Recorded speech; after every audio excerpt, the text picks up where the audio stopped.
اعوذ باللہ من الشیطان الرجیم بسم اللہ الرحمن الرحیم۔ ناظرین، کسی انسان کی موت سے پہلے اس کے ساتھ کیا ہوتا ہے، اس کو کیا نظر آتا ہے اور اس کے پاس کتنے فرشتے آتے ہیں اور اس سے کیا کہتے ہیں، یہ سب ہم آپ کو بتائیں گے آج کی اس ویڈیو میں۔ ویڈیو شروع کرنے سے پہلے ہمارے دیکھنے والے ناظرین سے التماس ہے کہ ہمارے چینل کو سبسکرائب کر کے لائک کریں تاکہ مزید آنے والی دلچسپ ویڈیوز آپ تک پہنچ سکیں۔ ناظرین، جب ابن آدم سکرات میں ہوتا ہے تو اللہ سبحانہ و تعالی اس کی طرف 5 فرشتے بھیجتا ہے۔ جہاں تک پہلا فرشتہ اس کے پاس آتا ہے جب اس کی روح اس کے گلے میں ہوتی ہے اور اسے پکارتا ہے کہ اے ابن آدم، کہاں ہے تمہارا وہ جسم جو دنیا میں اتنا مضبوط تھا؟ آج کتنی کمزوری ہے؟ وہ روانی زبان کہاں ہے تمہاری؟ آج کتنی خاموشی ہے؟ آپ کے تمام دوست اور خاندان کہاں ہیں؟ آج تم کتنے اکیلے ہو؟ جہاں تک دوسرے فرشتوں کا تعلق ہے تو وہ اس کے پاس آتا ہے جب اس کی روح قبض کی جاتی ہے اور اسے کفن دیا جاتا ہے اور اسے پکارتا ہے کہ اے ابن آدم، وہ دولت کہاں ہے جو تم نے غربت کے وقت کے لیے تیار کی تھی؟ وہ عمارتیں کہاں ہیں جو آپ نے خود کو ویرانے سے بچانے کے لیے تیار کی ہیں؟ کہاں ہیں وہ دوست جو آپ نے خود کو تنہائی سے بچانے کے لیے بنائے تھے؟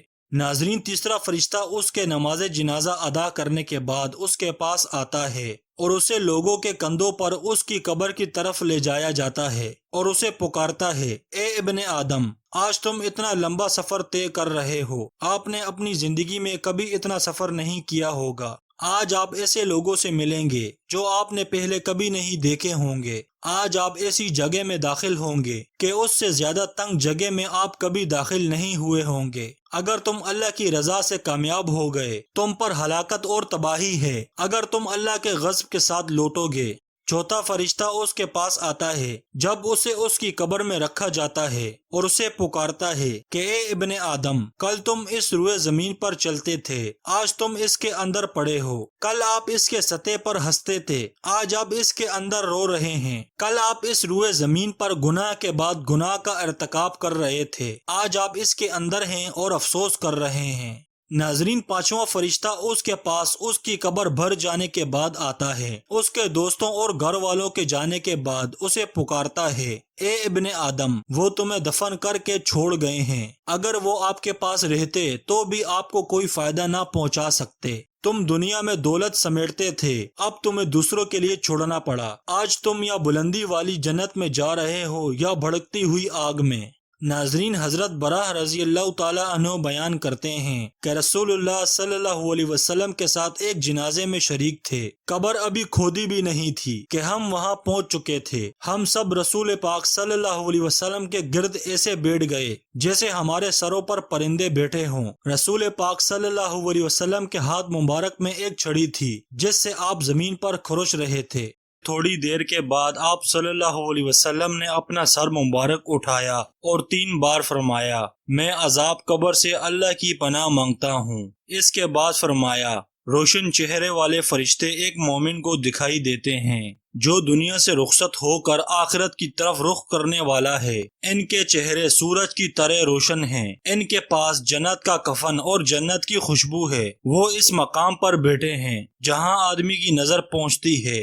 اس کے بعد ملک الموت، موت کا فرشتہ آتا ہے اور مرنے والے کے سرہانے بیٹھ جاتا ہے اور کہتا ہے، اے مومن، جان نکالو اپنے رب کی رضا اور بخشش کی طرف۔ پھر اس کی روح چمڑے کی دیگ سے نکلنے والے قطرے کی طرح آسانی سے نکل جاتی ہے۔ جس لمحے ملک الموت روح کو نکالتے ہیں، یہ روشن چہرے والے فرشتے فوراً روح کو اپنی حفاظت میں لے لیتے ہیں اور اسے جنتی کفن، آسمانی کفن میں لپیٹ کر جنتی خوشبو لگاتے ہیں جو وہ لائے تھے۔ پھر اس سے دنیا کی بہترین کستوری جیسی خوشبو نکلتی ہے۔ پھر وہ اسے لے کر فرشتوں کی اعلیٰ ترین مجلس کی طرف چڑھتے ہیں۔ ملا اعلیٰ میں رہنے والے فرشتے اس خوشبو کے بارے میں پوچھتے ہیں کہ یہ خوشبو کس سے نکلی ہے، تو فرشتے اس نیک نام کا ذکر کرتے ہیں جس سے وہ زمین پر مشہور تھا۔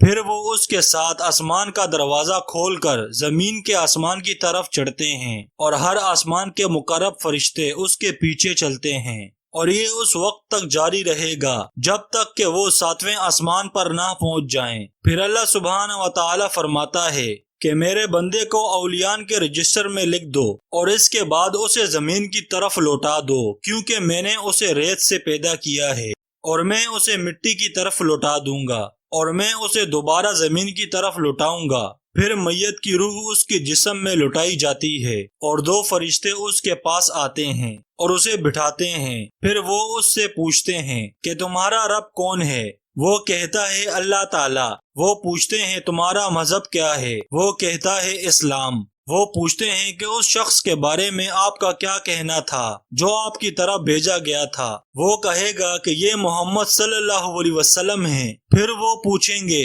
کہ تمہارا علم کیا ہے؟ وہ کہے گا کہ میں نے اللہ کی کتاب پڑھی ہے اور اس میں ایمان لایا اور میں نے اس کی تصدیق کی۔ پھر آسمان سے اعلان ہوگا کہ میرے بندے نے سچ کہا ہے، اسے جنت کے لباس میں مزین کرو اور اس کے لیے جنت کا دروازہ کھول دو۔ اس کے بعد وہ جنت کی ٹھنڈی اور خوشبودار ہوا کو محسوس کرے گا اور اس کی قبر کو اس حد تک پھیلا دیا جائے گا جہاں تک اس کی آنکھیں نظر آئیں گی۔ اس کے بعد ایک بہت ہی خوبصورت چہرہ، خوبصورت لباس میں ملبوس اور خوشبودار شخص، اور آپ کو خوشخبری ہے، یہ وہ دن ہے جب تمہارا وعدہ پورا ہوگا۔ میت پوچھے گی تم کون ہو؟ کیونکہ میں تمہارے چہرے میں نیکی اور خوبی دیکھتا ہوں۔ وہ جواب دے گا کہ میں تمہارا نیک عمل ہوں۔ میت کہے گی اے اللہ، قیامت قائم کرو تاکہ میں اپنے اہل و عوال کی طرف جاؤں۔ ناظرین، جب کافر مرنے والا ہوتا ہے تو سیاہ چہرے والے کمبل اوڑے آسمان سے اترتے ہیں اور وہ اس مقام پر بیٹھ جاتے ہیں جہاں انسان کی بینائی پہنچ جاتی ہے۔ اس کے بعد ملک الموت اپنے سرہانے بیٹھتا اور کہتا ہے اے شیطان ملعون، جان اللہ کی ناراضگی اور غضب کی طرف نکالو۔ اور فرشتے روح کو ایسی قوت سے نکالتے ہیں جس طرح روئی کی گیلی اون سے سیخ نکالا جاتا ہے، تو فرشتے فوراً اسے اپنے قبضے میں لے کر کمبل میں لپیٹ لیتے ہیں۔ اس سے بوسیدہ لاش کی طرح بدبو آتی ہے۔ پھر فرشتے اسے مجلس علیہ کی طرف لے جاتے ہیں اور وہاں رہنے والے پوچھتے ہیں کہ یہ بری معلوم روح کون ہے؟ فرشتے اس کے بدترین نام کا ذکر کرتے ہیں جس سے وہ روح زمین پر مشہور تھی۔ پھر وہ اسے زمین کے آسمان کی طرف لے جاتے ہیں اور دروازہ کھولنے کی کوشش کرتے ہیں، لیکن وہ کھولنے سے انکاری ہے۔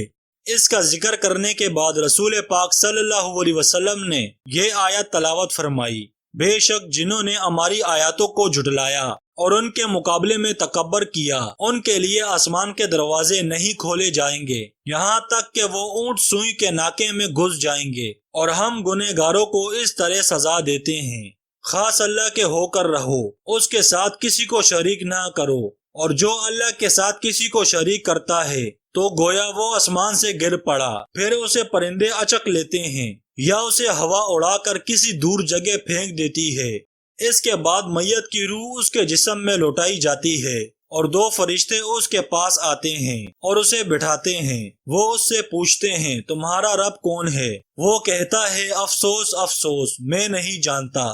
وہ پھر پوچھتے ہیں کہ اس شخص کے بارے میں آپ کا کیا کہنا تھا جو آپ کی طرف بھیجا گیا تھا؟ وہ کہے گا افسوس افسوس، میں نہیں جانتا۔ پھر آسمان سے اعلان ہوگا کہ میرا بندہ جھوٹ بول رہا ہے، اس کے لیے جہنم کا بچھونا بچھا دو اور اسے جہنم کی چادر میں لپیٹ دو اور اس کے لیے جہنم کا دروازہ کھول دو۔ جہنم کی شدید گرمی اس تک پہنچے گی، پھر اس کی قبر اتنی تنگ ہو جائے گی کہ اس کی پسلیاں کچل دی جائیں گی۔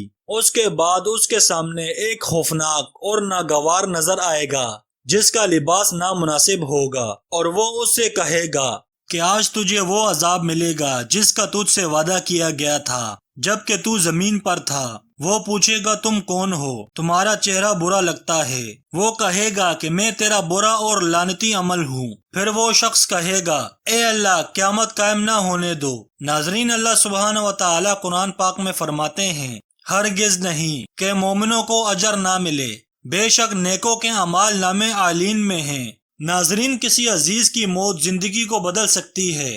ہر وہ شخص جو کسی اپنے کو کھوتا ہے اس کا اپنا الگ درد ہوتا ہے۔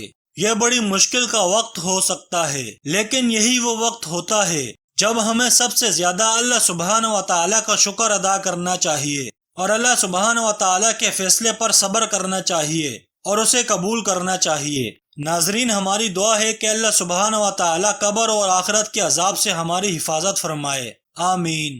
امید ہے کہ آپ کو یہ ویڈیو پسند آئی ہوگی۔ اپنا خیال کیجیے گا۔ اللہ حافظ۔